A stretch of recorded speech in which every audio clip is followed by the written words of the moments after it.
18 दिसंबर 1995 की सुबह इंडिया के एक गांव में खेतों के बीच लोगों को कोई चमकती हुई चीज दिखाई देती है। करीब जाकर देखा गया तो वो एक अजीब सी राइफल थी जो गांव वालों ने पहले कभी नहीं देखी थी। तभी थोड़ी दूरी पर उन्हें 35 और राइफल्स बिखरी हुई दिखी।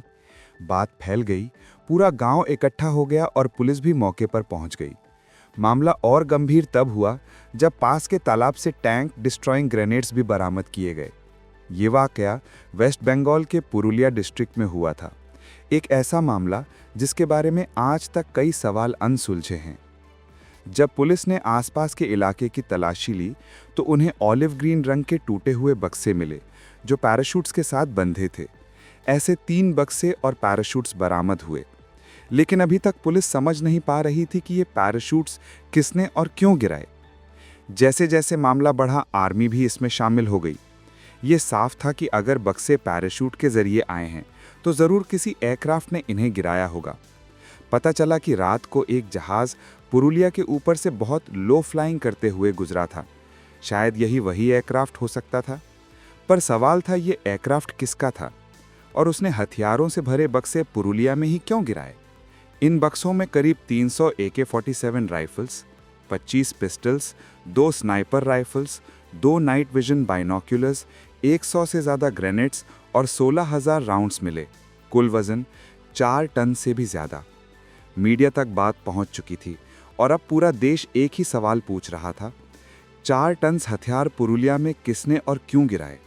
जांच में पता लगा कि लैट्वियन एयर का एक एंटोनोव AN-26 एयरक्राफ्ट जो कराची से उड़ा था, वाराणसी फिर पुरुलिया के ऊपर से होकर कोलकाता से निकल गया और इंडियन एयर स्पेस छोड़कर थाईलैंड के पुकेट में लैंड हुआ। क्या हथियारों का एयर ड्रॉप इसी एयरक्राफ्ट ने किया था? उस वक्त तक इसके कोई ठोस सबूत नहीं थे, लेकिन एयरक्राफ्ट ने एक गलती कर दी और यही गलती इंडियन अथॉरिटीज़ को उस पर शक करने के लिए काफ़ी थी। जब एयरक्राफ्ट ने पहली बार इंडियन एयर स्पेस में एंट्री मांगी थी, उसने अपनी डेस्टिनेशन कंबोडिया बताई थी, लेकिन असल में वो थाईलैंड में लैंड हुआ। कुछ दिनों बाद 2 दिसंबर 1995 को जब वही एयरक्राफ्ट वापस यहाँ से गुजर रहा था, इसने इस बार डेस्टिनेशन लैटविया बताई, पर इससे पहले कराची में रिफ्यूलिंग के लिए उतरना था। इस बार इंडियन एयरफोर्स तैयार थी। जैसे ही एयरक्राफ्ट इंडियन एयर स्पेस में आया, 2 MiG-21 फाइटर जेट्स ने उसे इंटरसेप्ट किया और मुंबई एयरपोर्ट पर लैंड करने का आदेश दिया। मुंबई एयरपोर्ट पर एयरक्राफ्ट 45 मिनट तक ऐसे खड़ा रहा कि कोई सिक्योरिटी फोर्स पास नहीं आई।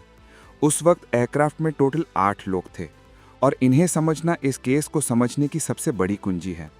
पहला, डेनमार्क का किम डेवी, जो दुनिया भर में कम्युनिटी प्रोजेक्ट्स पर काम करता था। वो पहले पुरुलिया में भी काम कर चुका था, उसी जगह जहां हथियार गिरे थे। दूसरा, यूके का नागरिक पीटर ब्लीच, जो पहले स्पेशल एयर सर्विस का हिस्सा रहा था और बाद में वेपन डीलर बना। बाद में पता चला कि वो MI6 के लिए काम करता था।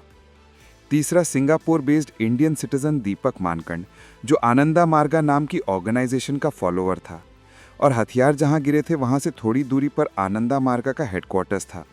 बाकी 5 क्रू मेंबर्स लैटविया के थे। मुंबई एयरपोर्ट पर 45 मिनट एयरक्राफ्ट खड़ा रहा और इसी दौरान किम डेवी कुछ डॉक्यूमेंट्स लेकर एयरपोर्ट से गायब हो गया। उसके बाद सिक्योरिटी फोर्सेस पहुंचे और बाकी 7 लोगों को अरेस्ट कर लिया। एयरक्राफ्ट से आनंदा मार्गा HQ की तस्वीरें और वेपन से जुड़े जले हुए डॉक्यूमेंट्स भी मिले। अब साफ था कि हथियारों के 3 बक्से इसी एयरक्राफ्ट से गिराए गए थे, लेकिन सवाल अभी भी वही था, क्यों और किसने प्लान किया। इन्वेस्टिगेशन में पीटर ब्लीच ने बताया कि उसे वेपन कंसाइनमेंट का ऑर्डर किम डेवी ने दिया था।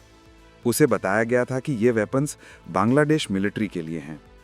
लेकिन फिर बांग्लादेश के लिए हथियार इंडिया के पुरुलिया में एयर ड्रॉप क्यों किए जाते? यहीं से शक गहराता गया। BBC इन्वेस्टिगेशन में दावा किया गया कि ये हथियार आनंदा मार्गा ऑर्गेनाइजेशन के लिए लाए गए थे। किम डेवी बाद में डेनमार्क में मिला। एक इंटरव्यू में उसने दावा किया कि वेस्ट बंगाल सरकार आनंदा मार्गा के लोगों पर अत्याचार करती थी, इसलिए उसने उनके सेल्फ डिफेंस के लिए हथियार मंगवाए थे। फिर डेवी ने एक और विवाद खड़ा कर दिया। उसने दावा किया कि इस पूरे ऑपरेशन में इंडियन कांग्रेस, रॉ के कुछ लोग और उस समय के प्राइम मिनिस्टर नरसिम्हा राव ने उसकी मदद की थी। CBI ने ये सारे आरोप झूठे बता दिए। केस आगे बढ़ा। कोर्ट ने क्रू मेंबर्स को उम्र कैद सुनाई, लेकिन बाद में पॉलिटिकल दबाव, इंटरनेशनल हस्तक्षेप और सिटीजनशिप डील्स के चलते एक एक करके सब रिहा हो गए, सिवाय किम डेवी के जो आज तक पकड़ा नहीं गया। पुरुलिया में 4 टन हथियार गिराने का राज 30 साल बाद भी एक रहस्य है। किसने प्लान किया, क्यों किया, किसने पेमेंट की और मुंबई एयरपोर्ट से किम डेवी कैसे फरार हो गया, ये सब आज भी सवाल बने हुए हैं।